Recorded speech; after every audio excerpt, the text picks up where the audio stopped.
Hello मित्रांनो, welcome to study revolution. आज आपण इंडो पॅसिफिक इकॉनॉमिक पार्टनरशिप जे आहे किंवा फ्रेमवर्क जो आहे त्याच्यावरती डिस्कशन करणार आहोत. हा खरं तर जास्त आता न्यूजमधला इश्यू आहे. जास्त चर्चेचा मुद्दा आता जगामधला हा झालेला आहे इंडो पॅसिफिक इकॉनॉमिक फ्रेमवर्क. त्याच्याविषयी आपल्या मराठी भाषेतून मातृभाषेतून चांगल्या पद्धतीनं डिस्कशन आपण या लेक्चरमध्ये करण्याचा प्रयत्न करणार आहोत. आणि हा जो इश्यू नेमका आहे किंवा हा फ्रेमवर्क काय आहे नेमका, हा सखोलात या ठिकाणी आपण समजावून घेण्याचा प्रयत्न करणार आहोत. चला तर मग सुरुवात करूया. बघूयात इंडो पॅसिफिक इकॉनॉमिक फ्रेमवर्क नेमकं काय आहे. त्याच्या अगोदर याच्यामध्ये आपल्याला इंडो पॅसिफिक रिजन काय आहे तो समजावून घेणं गरजेचं आहे. हा जो डार्क ब्लू मध्ये या साईडला तुम्हाला रिजन दिसतोय, तो डार्क ब्लू मधला जो रिजन आहे त्याला आपण इंडो पॅसिफिक रिजन असं संबोधतो. आता जर अंडरलाईन करून तुम्हाला दाखवायचं झालं तर हा रिजन तुम्ही बघू शकता या ठिकाणी. आता इंडो पॅसिफिक काय आहे, याच्या अगोदर पण इंडो पॅसिफिक वरती वेगवेगळे लेक्चर्स मी ऑलरेडी बनवलेले आहेत. त्याच्यामध्ये सुद्धा इंडो पॅसिफिक नेमकं याला का म्हणतात, त्याचे बेसिक इन्फॉर्मेशन काय ते सांगितलेले आहे. परंतु इथं सुद्धा ती बेसिक इन्फॉर्मेशन पुन्हा आपल्याला बघणं गरजेचं आहे. याचं कारण असं आहे की इंडो पॅसिफिक इकॉनॉमिक फ्रेमवर्क समजून घेण्यासाठी तुम्हाला इंडो पॅसिफिक रिजन समजावून घेणं गरजेचं आहे. आणि इंडो पॅसिफिक रिजन का महत्वाचं आहे हे समजावून घेणं गरजेचं आहे. आता हा इंडो पॅसिफिक रिजन का म्हणतात, तर दोन खरं तर ओशननं बनलेला, दोन समुद्रांनी बनलेला, हा दोन महासागरांनी बनलेला हा रिजन आहे. ते दोन महासागर कोणते आहेत, तर इंडियन ओशन एक आहे, हिंद महासागर त्याला मराठीमध्ये आपण म्हणतो, आणि पॅसिफिक ओशन एक आहे, त्याला आपण प्रशांत महासागर मराठीमध्ये म्हणतो. ह्या दोघांनी मिळून इंडो पॅसिफिक रिजन बनलेला आहे. हिंद महासागर, इंडियन ओशन म्हणजे इंडो, आणि पॅसिफिक ओशन मधलं पॅसिफिक, इंडो पॅसिफिक असं त्याला म्हटलं जातं. त्याचबरोबर याचं महत्व काय आहे बाबा, इंडो पॅसिफिकला एवढं महत्व काय येण्याचं कारण आहे, तर जगामधली जवळजवळ निम्मी पॉप्युलेशन जी आहे ना, ती निम्मी पॉप्युलेशन या एरियामध्ये राहते. या एरियामध्ये खऱ्या अर्थानं वास्तव्य करताना आपल्याला पाहावयास मिळते. जगामधली 60% जी काय जीडीपी आहे ती जीडीपी या एरियामधून येते. म्हणजे जगाच्या अर्थव्यवस्थेच्या 60% जीडीपी या एरियामधून खरं तर कॉन्ट्रीब्युट केले जाते किंवा इथं जनरेट होते असं आपण म्हणू शकतो. जीडीपीचा पार्ट जो आहे त्याचबरोबर जगातील 60% युथ पॉप्युलेशन जे आहे ती युथ पॉप्युलेशन या एरियामध्ये राहते. आणि ऑब्वियस आहे, ज्यावेळेस आपण पॉप्युलेशन जास्त या एरियामधले म्हणतो त्यावेळेस त्याच्यामध्ये हिडन एक बिटवीन द लाईन काय आहे, तर इथं मार्केट खूप मोठं, ह्यूज मार्केट अवेलेबल आहे. खूप मोठं मार्केट अवेलेबल आहे. म्हणजे हा सुद्धा पॉइंट खूप महत्वाचा आहे की खूप मोठं मार्केट या ठिकाणी अवेलेबल आहे. मग आता खूप मोठं मार्केट अवेलेबल आहे म्हणजेच काय, तर इथं तुम्हाला कंझ्युमर खूप जास्त मोठ्या प्रमाणात अवेलेबल झाले. म्हणजे तुमचा जर प्रोडक्ट विकायचा असेल तर तुम्ही जास्त प्रमाणात या मार्केटचा उपयोग करून विकू शकताय. आणि तिथं तुमच्या अर्थव्यवस्थेचा जीडीपी जो आहे, तुमच्या अर्थव्यवस्थेचा नफा जो आहे तो वाढवू शकताय, तुमचा व्यापार त्या ठिकाणी वाढवू शकताय. त्याचबरोबर जगामधला जो काही व्यापार चालतो तो निम्म्यापेक्षा जास्त व्यापार, जवळजवळ 80% व्यापार जो आहे तो या इंडो पॅसिफिक एरियामधून चालतो. जे काय दळणवळण होतं, जे काय व्यापाराशी रिलेटेड देवाणघेवाण होते ते या एरियाच्या थ्रू होते. याच्याशिवाय तुम्ही खरं तर या समुद्री मार्गांशिवाय तुम्हाला दुसरा जास्त प्रमाणात मार्ग अवेलेबल नाही आहेत. ते सुद्धा एक खूप महत्वाचं पॉइंट्स आहे इंडो पॅसिफिकशी रिलेटेड. आणि जर इंडो पॅसिफिक वगळला तर तुमच्या व्यापाराला खूप मोठ्या अडचणी येऊ शकतात. त्यामुळं इंडो पॅसिफिकचं ते एक वेगळं महत्व आहे. त्याचबरोबर इथं ज्या कंट्री येतात इथं जवळजवळ 38 पेक्षा जास्त देश वास्तव्य करतात. 38 कंट्रीज आर लिव्हिंग हिअर. आणि त्या 38 कंट्रीज पैकी ज्या काय कंट्रीज आहेत त्या कंट्री बऱ्यापैकी एकतर डेव्हलपिंग कंट्रीज आहेत किंवा पुअर कंट्रीज आहेत. म्हणजे इथं वास्तव्य करणाऱ्या कंट्री एकतर विकसनशील आहेत किंवा गरीब देश आहेत. याचा अर्थ काय झाला, तर याचा अर्थ हा झाला की इथं तुम्हाला चीफ लेबर अवेलेबल आहे. म्हणजे स्वस्तात तुम्हाला कामगार मिळणार आहे, स्वस्तात तुम्हाला नोकर वर्ग मिळणार आहे.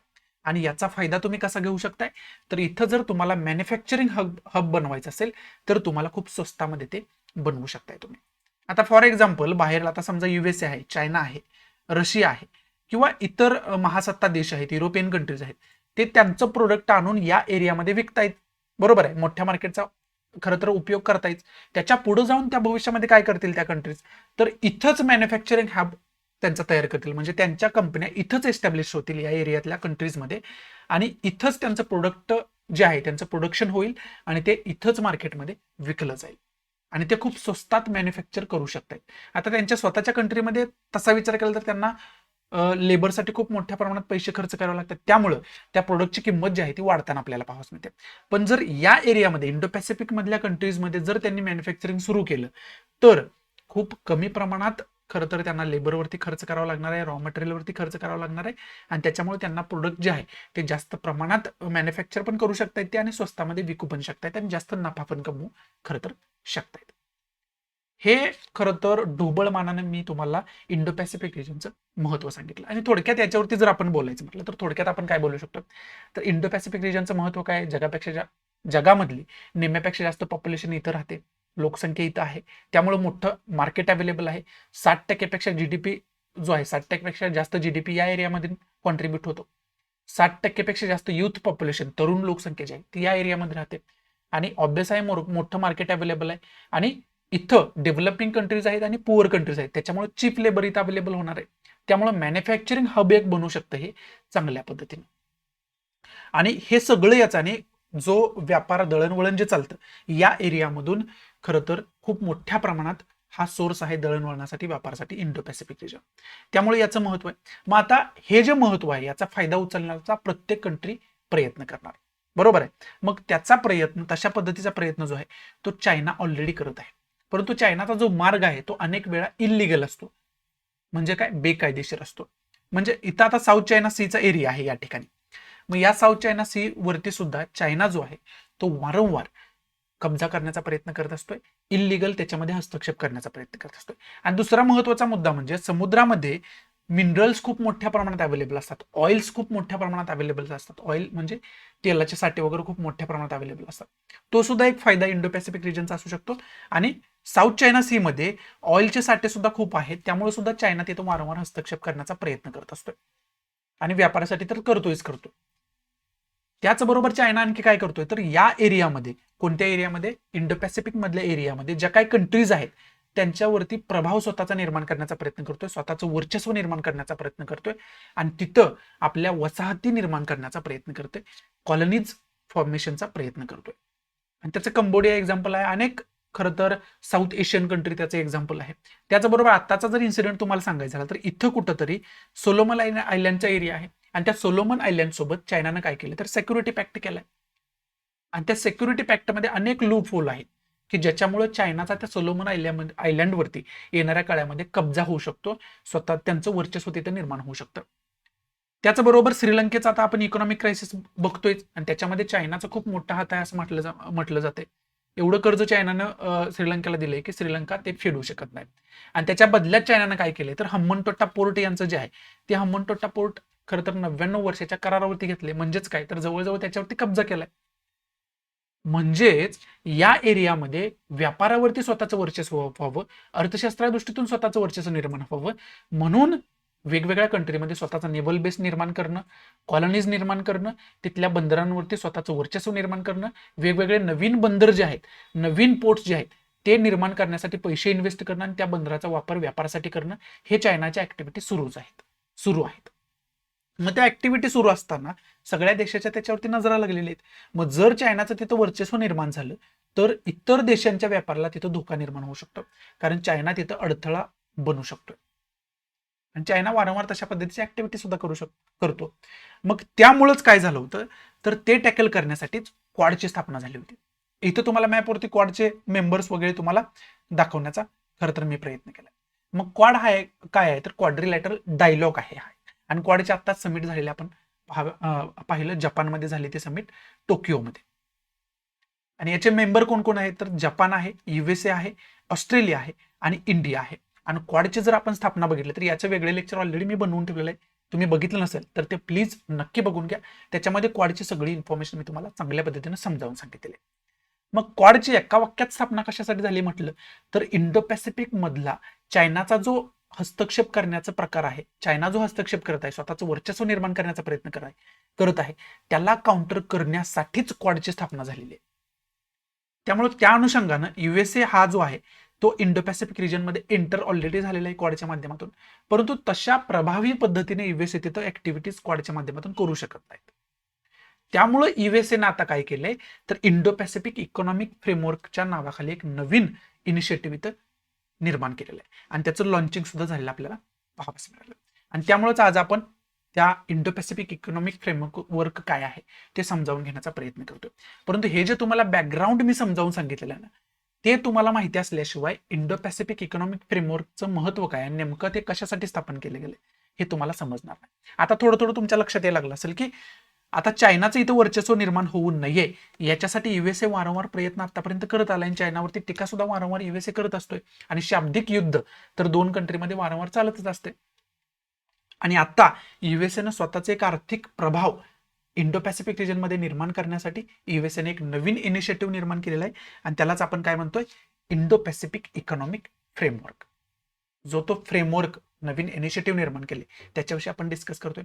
आणि ते लॉन्च झाल्याबरोबरच 13 इकॉनॉमीज ज्या आहेत किंवा त्याच्यापेक्षा जास्त म्हणू शकतो आपण आतापर्यंत जर म्हटलं तर त्या इकॉनॉमीने त्याला पाठिंबा दर्शवलेला आहे, त्याच्यामध्ये एंटर होण्यासाठी उत्सुकता दर्शवलेली आहे. मग त्याची इथं लिस्टच तुम्हाला दिलेली आहे. त्याच्यामध्ये कोण कोण आहे तर त्याच्यामध्ये इंडिया आहे, हे चांगल्या पद्धतीने लक्षात ठेवा. थायलंड आहे, मलेशिया आहे, सिंगापूर आहे, इंडोनेशिया आहे, ऑस्ट्रेलिया आहे, न्यूझीलंड आहे, ब्रुनेई आहे, फिलिपाईन्स आहे, जपान आहे, साऊथ कोरिया आहे. त्याचबरोबर युएसए तर आहेच आहे, कारण युएसएच हे इनिशिएटिव्ह आहे. म्हणजेच एकंदरीत जर आपण या कंट्रींचा जीडीपी बघितला तर तो जीडीपी 60% पेक्षा जास्त जीडीपी असलेला आपल्याला पाहायला मिळतो. कारण या सगळ्या कंट्री बऱ्यापैकी कुठं वास्तव्य करतायत, इंडो पॅसिफिक रिजन मध्ये. त्याच्यामध्ये ऑस्ट्रेलिया आणि इंडिया खूप महत्वाचा पार्ट मानला जातो आणि त्या दोन कंट्री सुद्धा याचा पार्ट आता होताना आपल्याला पाहावयास मिळते. ही सगळी खरं तर इंडो पॅसिफिक रिजनची माहिती झाली. त्याच्यामध्ये चायनाचा काय हस्तक्षेप आहे ही माहिती तुम्हाला देण्याचा प्रयत्न केला आणि त्याच्यामध्ये क्वाडची काय भूमिका आहे, म्हणजे युएसएने कसं एंटर याच्या अगोदर करून खरं तर बसलेला आहे युएसए तिथं, ते आपण बघितलं. आणि आता प्रभावीपणे युएसए त्याच्यामध्ये एंटर करण्याचा प्रयत्न करतोय. कशामध्ये, इंडो पॅसिफिक रिजनमध्ये. आणि त्याच्यासाठी नवीन फ्रेमवर्क लॉन्च केले, त्याचं नाव काय आहे तर इंडो पॅसिफिक इकॉनॉमिक फ्रेमवर्क. आणि इकॉनॉमिक हा शब्द खूप चांगल्या पद्धतीने तुम्ही लक्षात ठेवण्याचा प्रयत्न केला, कारण हे फ्रेमवर्क युएसएचं आर्थिक वास्तव्य इथं खूप विस्तारण्याचा प्रयत्न करणार आहे. आर्थिक वर्चस्व इथं खरं तर युएसएचं भविष्यामध्ये आपल्याला निर्माण होताना कुठंतरी पाहाव्यास मिळणार आहे. आणि याच्यामध्ये चायना आणि युएसए यांच्यामध्ये खूप शाब्दिक क्लॅशेस पुढे आपल्याला पाहाव्यास मिळतील. मग आता जर लाईन टू लाईन आपल्याला बघायचं झालं तर इंडो पॅसिफिक इकॉनॉमिक फ्रेमवर्क काय आहे हे जर आपल्याला लाईन टू लाईन बघायचं झालं तर ती इन्फॉर्मेशन काय, तर जसं की मी तुम्हाला ढोबळमानाने सगळी इन्फॉर्मेशन ऑलरेडी सांगितलेली आहे, ती फक्त आता तुम्हाला इथं पुराव्यानिशी सांगण्याचा प्रयत्न करतो. एक तर हे economic framework, Indo Pacific economic framework कशासाठी खरं तर लॉन्च केले गेले, तर इकॉनॉमिक युएसएची जी काही इकॉनॉमिक पार्टनरशिप आहे इंडो पॅसिफिकमध्ये ती स्ट्रेंथन करण्यासाठी, म्हणजे त्याची ताकद वाढवण्यासाठी, आर्थिक ताकद वाढवण्यासाठी स्थापन केले गेले. त्याचबरोबर हे आणखी प्रयत्न कशासाठी करेल तर जो इंडो पॅसिफिक मध्ये रेजिलन्स आहे, सस्टेनेबिलिटी आहे, इन्क्लुझिव्हनेस आहे, इकॉनॉमिक ग्रोथ आहे, फेअरनेस आहे, कॉम्पिटिटिव्हनेस आहे, हे कुठंतरी स्टेबल करण्यासाठी, हे वाढवण्यासाठी याची स्थापना करण्यात आली. म्हणजे जो सर्वसमावेशक व्यापार आहे, इन्क्लुझिव्हनेस आहे, इकॉनॉमिक ग्रोथ आहे, इकॉनॉमिक ग्रोथ वाढवण्यासाठी, फेअरनेस म्हणजे व्यापारामध्ये कुठंतरी समतोल, व्यापारामध्ये कुठंतरी ट्रान्सपरन्सी आणण्यासाठी सुद्धा याचं खरं तर स्थापना केली गेली. त्याचबरोबर स्पर्धात्मकता वाढवण्यासाठी सुद्धा याची स्थापना केली गेली असं मानलं जातं. आणि हे सगळं कशाविषयी आपण बोलतोय तर इंडो पॅसिफिक रिजनवरती आपण खरं तर बोलतोय.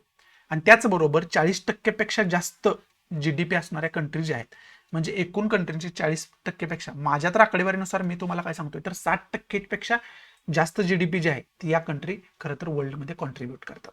आणि त्या सगळ्या बऱ्यापैकी कंट्री याच्यामध्ये सहभागी होताना आपल्याला पाहावयास मिळतात. त्यांची लिस्टच याच्या अगोदर मी तुम्हाला दाखवलेली आहे. त्याचबरोबर अपॉर्च्युनिटी इंडो पॅसिफिकसाठी काय आहे, इंडो पॅसिफिकची अपॉर्च्युनिटी काय आहे तर region on a engine of a global economic growth. जर जगाचे आर्थिक ग्रोथ करायची असेल, आर्थिक वाढ करायची असेल तर इंडो पॅसिफिकचं खूप मोठं महत्व आहे आणि त्याच्यामुळे जगाची अर्थव्यवस्था वाढताना आपल्याला पाहावयास मिळणार आहे. त्याचबरोबर इकॉनॉमिक विजन काय तर 60% ऑफ ग्लोबल जीडीपी, जे काय म्हणजे तुम्हाला इंडो पॅसिफिकचं महत्व सांगितलं, त्याच्यामध्ये हा निम्म्यापेक्षा जास्त पॉप्युलेशन या एरियामध्ये राहते, 60% पेक्षा जास्त जीडीपी जे आहे तो या एरियामधून खरं तर कॉन्ट्रीब्युट होतं जगात.